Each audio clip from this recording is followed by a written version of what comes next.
কিয়ামতের ময়দানে যখন আমরা আসামি হয়ে উঠব, তখন আল্লাহ রাব্বুল আলামিনের সামনে ওই আদালতে কেউ ওকালতি করার সাহস পাবে? কোনো ওকালতি চলবে না ভাই।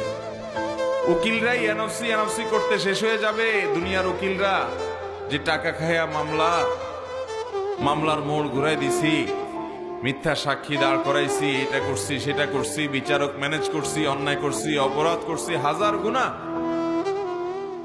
আল্লাহর কাছে কোন উকিলের ওকালতি চলবে না ভাই, কোন উকিলের ওকালতি চলবে না।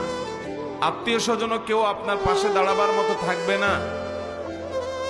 সেই বিচারের সময় আপনি কোনোভাবে বিচারকে প্রভাবিত করার মামু খালু দিয়ে, হাই হ্যালো দিয়ে, কোনোভাবে টাকা পয়সা দিয়ে আপনি আল্লাহ রাব্বুল আলামিনকে কোনোভাবে ইনসাফ থেকে এক চুল পরিমাণ সরাতে পারবেন